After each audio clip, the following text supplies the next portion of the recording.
자, 이번 시간에는 지난 시간에 이어서 높임법을 한번 공부해 보도록 하자. 자, 지난 시간에는 현대국어의 높임법을 공부를 했는데, 자, 이번 시간에는 국어사, 중세국어의 높임법을 공부를 해볼게. 현대국어와 비슷한 점도 있고, 차이점도 있는데, 자, 그런 것들을 유념해서 공부하면 될 것 같아.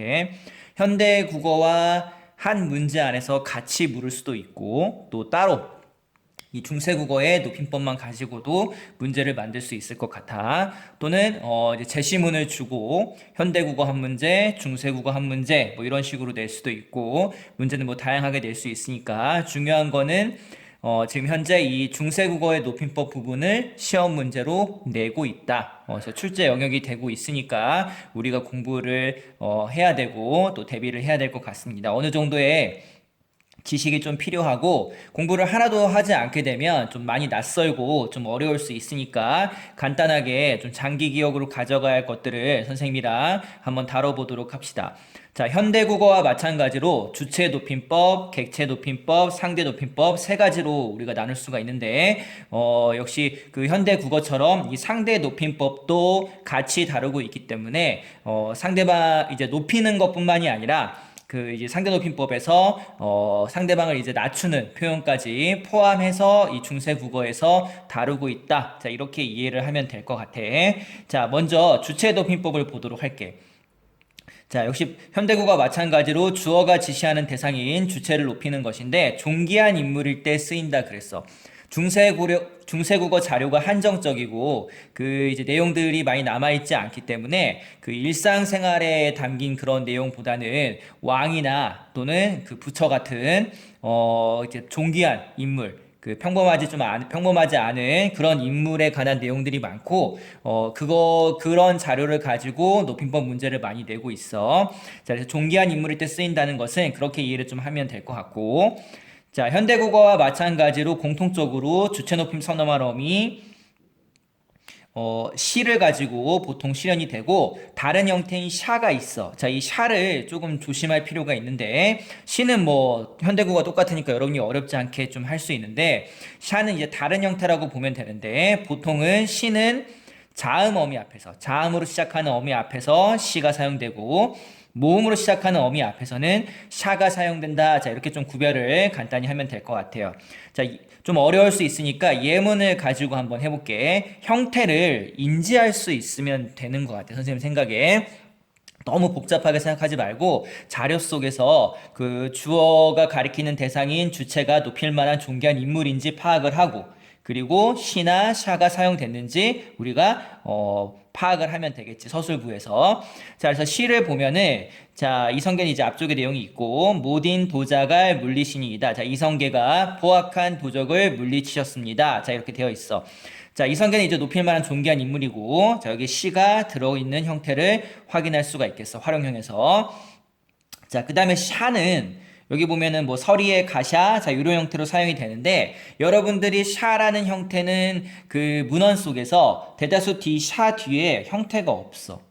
형태가 없다고 생각을 하면 되는데 왜 그러냐면 선생님 앞쪽에서 샤는 어떨 때 사용하냐면 모음 어미 앞에서 사용한다고 되어 있습니다, 선생님. 그런데 여기 샤 뒤에 모음 어미가 없네요. 이렇게 좀 의문을 가질 수가 있는데 요 뒤에 오는 모음 어미는 날아갔다고 생각하면 될 것 같아. 그지? 우리 눈에 보이지 않고 같이 사용하지 않고 모음 어미 앞이기 때문에 샤가 사용됐지만 그 뒤에 있는 모음 어미는 날아갔다. 이렇게 좀 이해를 하고 시나 샤를 다른 형태로 그치 주체 높임을 실현하는 그 실현 방법으로 이렇게 이해를 좀 하면 될 것 같아. 자, 그래서 두 가지 사용 방법을 선생님이랑 한번 살펴봤고 주의할 건 뭐라고? 이렇게 샤는 뒤쪽에 형태가 없다. 대다수 자료에서 그래서 샤 이렇게 끝난다. 이렇게 이해를 좀 하면 될 것 같고 자, 그 다음에 세 번째 형태가 이제 시가 들어있는 이런 활용형을 여러분이 또 이해를 할 수 있어야 돼. 자, 이런 거는 시가 그냥 눈에 그대로 보이죠? 네, 이런 거는 이제 여러분 눈에 시가 그대로 보인다기보다는 활용형이니까 조금 낯설 수가 있어. 선의 정성이 지극하실세 이렇게 되어 있는데 자, 선해가 정성이 지극하심으로 자, 여기 활용형에 시가 들어있다 이렇게 이해를 좀 하면 되겠지. 그치? 리을세하고 결합을 해서 자, 여기 시는 지금 여기 보면은 주어가 가리킨 대상이 지금 정성인데 정성은 원래 이렇게 딱 높여야 되는 대상은 아닌데 일종의 간접적인 형태죠. 선의 정성이니까 우리 간접적인 그런 높임이 실현됐다. 좀 이렇게 이해를 하면 될 것 같아. 그래서 문헌 속에서 자주 보이고 시험에 자주 출제되는 세 가지 형태를 선생님이 가지고 설명을 한번 해봤습니다. 주체 높임을. 자, 그 다음은 객체 높임을 볼게. 자, 이 객체 높임법은 여러분이 보기에 현대국어의 객체 높임법과 좀 가장 크게 두드러지게 좀 차이가 있는 것 같다. 이렇게 좀 이해할 수 있을 것 같아. 자, 현대국어의 객체 높임은 부사어나 목적어가 지시하는 대상을 들이다, 모시다, 배다, 뵙다, 여쭙다, 여쭈다 같은 특수한 어휘를 통해 실현이 됐잖아. 그죠? 똑같이 객체를 높이는 건 마찬가지인데, 이건 차이점이 없는데, 실현 방법에서 많은 차이점이 있어. 현대국어는 이제 특수한 어휘를 가지고 이제 했는데, 용언을 가지고 했는데, 여기 지금 객체 높임법은 여기 나와 있는 6가지의 이 어미들을 가지고, 앞에 삽잡잡이 제일 기본적인 형태로 좀 이해하면 될 것 같고 총 6가지의 이런 형태를 가지고 객체를 높인다. 좀 이렇게 이해를 하면 될 것 같아요. 자, 구체적으로 이 예시를 가지고 설명을 하면 이 원인 석보나 석보상절 모두 다 이제 좀 존귀한 인물에 관한 부처라든지 그런 인물에 관한 내용들이 있는 자료죠. 자, 여기 보면 세존께, 부처께, 그치? 저잡다, 듣잡아며 이런 식으로 세존과 부처는 지금 높여야 되는 대상이기 때문에 자, 이렇게 어미, 요런 형태의 어미를 가지고 우리가 높인 것을 파악할 수 있겠습니다. 너무 어려워하지 말고 높여야 할 대상이 있는지 세존께, 부처께 파악을 하고 완벽하게 해석을 하지 못하더라도 그 다음에 이 6가지 형태를 발견을 하면 되는데 하나 주의할 거는 이 뒤에 3가지 형태는 뒤쪽에 이 순경은 비읍이 이 뒤쪽에 초성 위치에 자리하는 경우가 많다는 거 그죠? 자료 속에서 그래서 여기 다음에 여기 다음에 여기 다음에 이렇게 넘어가 있는 그런 형태를 우리가 자료 속에서 잘 파악을 해야 될 것 같습니다. 자, 그래서 객체 높임법의 이 6가지 형태를 반드시 기억하고 자료 속에서 어떤 형태로 존재하는지도 선생님이랑 같이 다뤄봤습니다. 요 뒤에 3가지 형태를 좀 주의를 기울일 필요가 있어요. 삽잡잡 이렇게 있는데 이 순경은 비읍이 들어가 있는 뒤에 3가지 형태를 잘 기억하고 문헌 속에서는 이 순경은 비읍이 요 초성에 위치해 있는 경우가 그치 대다수다 이렇게 이해를 하면 될 것 같아.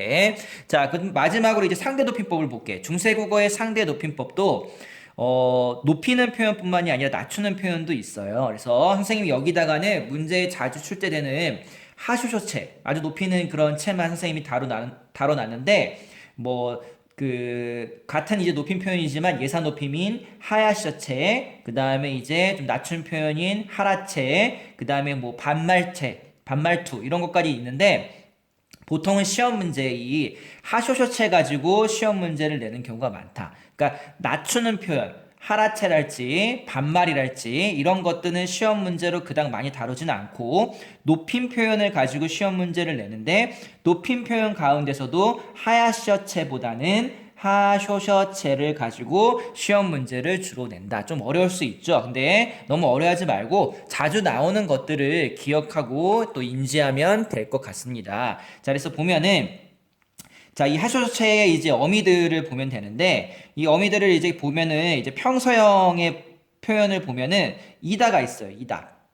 의다, 이다 이런 형태로 사용이 되고, 의문형도 보면은 이제 있가, 있고, 그지? 니까, 리까, 니꼬, 리꼬 이렇게 사용이 되고, 이 있가, 있고, 그죠? 조금 더 구체적으로 얘기하면 이제 이라는 형태도 들어가 있고, 이시라는 형태가 들어있는 이런 표현을 가지고 이 평서형이나 의문형 표현을 가지고 시험 문제를 주로 많이 낸다. 그래서 여러분들이 문헌 속에서 평서형인 이다, 의다 또 의문형인 이런 표현들을 문헌 속에서 잘 발견할 수 있어야 된다. 그리고 이런 것들은 뭐다? 상대를 높이는 표현으로 많이 사용이 된다. 이렇게 좀 기억을 해야 되겠습니다. 그래서 밑에 예문을 한번 보도록 하면 낙수의 산행가이시여 하나를 믿으니까 낙수의 사냥을 가해서 할아버지를 믿었으니까 자 상대방을 이제 높이는 표현인데 여기 보면은 이까라는 의문형을 가지고 상대를 높였다. 그리고 여기도 보면은 이다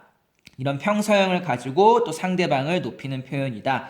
이제 듣는 사람이 누구고 그 다음에 청자가 누군지 고려를 해보면 이런 것들이 이제 이해를 할 수가 있어요. 하는데 이제 그런 것까지 구체적인 뭐 화자, 청자 분석이나 해석까지 여러분들이 다 일일이 파악하는 게 어려우니까 이런 표지들, 그치? 표지들을 가지고 좀 잘 기억을 좀 하면 될 것 같아. 자, 그리고 이거는 이제 뭐 내용상으로 봐도 이제 그 왕족에게, 신하가 이제 하는 표현이라고 좀 할 수가 있겠죠. 자, 그러니까 상대방을 높이는 표현이라고 볼 수 있겠고. 그래서 여러분들이 화자가 누구고 청자가 누군지도 쉽게 파악할 수 있는 자료들이 주로 나오고, 그런 자료가 아니더라도 여러분들이 이렇게, 이 종결부에 보면은 이 이다나 이가 있고가 들어있다면 상대 높임법이 실현된 것으로 이렇게 좀 인지를 하는 것이 중요하다. 이렇게 기억을 좀 하면 되겠습니다. 선생님이랑 주체 높임, 객체 높임, 상대 높임에 대해서 한번 알아봤습니다. 자, 그래서 지난 시간에 다룬 현대 국어의 높임법과 중세 국어의 높임법을 따로 공부하지 말고 같이 묶어서 현대국어의 높임법을 봤으면 중세국어의 높임법도 한번 같이 보고 현대국어의 객체를 봤으면 중세국어의 객체도 같이 보고 그 다음에 현대국어의 상대 높임을 봤으면 현대국어의 상대 높임도 보고 이렇게 중세와 현대를 따로따로 공부하지 말고 어떤 문법 범주이든지 같이 이렇게 공부를 하면 실력 향상에 도움이 되지 않을까 싶고 요새 이제 문제 추세가 한 문제 또는 한 지문 안에서 중세국어와 현대국어를 같이 다루는 경우가 많죠. 그래서 같이 주고 현대도 묻고 중세도 묻고 그죠? 그래서 섞는 경우도 많기 때문에 여러분들이 중세국어, 현대국어는 별개다. 또 따로따로 공부를 해야 된다. 좀 이렇게 생각하지 말고 같이 묶어서 공부하는 그런 습관을 들이면 좋지 않을까 싶어. 자, 이번 시간에 이제 높임법을 공부해서 선생님이 현대국어와 중세국어 높임법을 마무리 짓도록 하고 다음 시간에 또 다른 문법 범주로 선생님이 찾아갈 수 있도록 하겠습니다. 자, 공부 열심히 하고요. 자, 안녕.